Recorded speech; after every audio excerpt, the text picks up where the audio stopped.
తాండూరు కాంగ్రెస్ లో జోష్ వచ్చింది. కాంగ్రెస్ పార్టీలో తాండూరులో 300 మంది కాంగ్రెస్ పార్టీలో జాయిన్ అయ్యారు.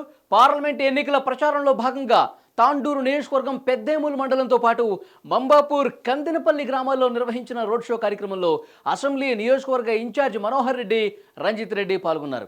బీఆర్ఎస్ పార్టీకి చెందిన చాలా మంది కార్యకర్తలు కాంగ్రెస్ పార్టీలో జాయిన్ అయ్యారు. కాంగ్రెస్ కండువాలు కప్పుకున్నారు. బీజేపీ చేస్తున్నటువంటి అసత్య ప్రచారాలు ఎవరూ నమ్మొద్దని చెప్పారు. ముఖ్యంగా త్వరలో జరిగే ఈ పార్లమెంట్ ఎలక్షన్స్లో కాంగ్రెస్ పార్టీకి ఓటు వేసి గెలిపించాలన్నారు. బీజేపీ ఏవైతే అసత్య ప్రచారాలు చేస్తుందో అవి ఎట్టి పరిస్థితుల్లో నమ్మొద్దు. బీజేపీ అభ్యర్థిగా ఉన్నటువంటి కొండా విశ్వేశ్వరరెడ్డి పూర్తిగా అబద్ధాలు చెప్తున్నాడు. ఓట్ల రాజకీయానికి తెరలేపాడు. కేవలం వాళ్ళకి కావాల్సింది ఓట్లే. అందుకే ఎలక్షన్ టైంలో గడప గడపకు తిరుగుతూ ప్రచారం చేస్తున్నారు, కానీ వాళ్ళని ప్రజలు నమ్మే పరిస్థితి లేదని చెప్పి బీజేపీ పార్టీని విమర్శించారు రంజిత్ రెడ్డి. ముఖ్యంగా చేవెళ్ల నియోజకవర్గంలో పూర్తి స్థాయిలో కాంగ్రెస్ పార్టీ చాలా పటిష్టంగా ఉంది, బలంగా ఉంది. ఎప్పటికప్పుడు కాంగ్రెస్ పార్టీలో కార్యకర్తలు జాయిన్ అవుతున్నారు. ప్రజల మద్దతు చాలా స్పష్టంగా కనిపిస్తుంది.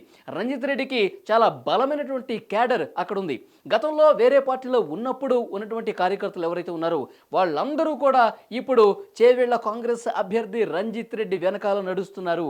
సో ప్రతి మండలంలో కూడా రోజు రోజుకి మద్దతు పెరుగుతోంది. ఎందుకంటే కాంగ్రెస్ ప్రభుత్వం ఇక్కడ అధికారంలో ఉంది.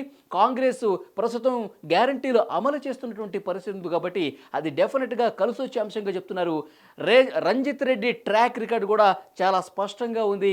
ప్రజలు రంజిత్ రెడ్డి గెలవాలని చెప్పేసి కోరుకుంటున్నట్టుగా చాలా స్పష్టంగా సర్వేలు కూడా తెలియజేస్తున్నాయి. సో రంజిత్ రెడ్డి గారిదే గెలుపు అని చెప్తున్నారు. ఆయన ఎక్కడ ప్రచారం చేసినా పార్టీకి సంబంధించిన కార్యకర్తలతో పాటు స్వచ్ఛందంగా ప్రజలు తరలి వచ్చి కాంగ్రెస్ జెండాలు పట్టుకొని ఆయనకు మద్దతుగా ప్రచారం చేస్తున్నారు.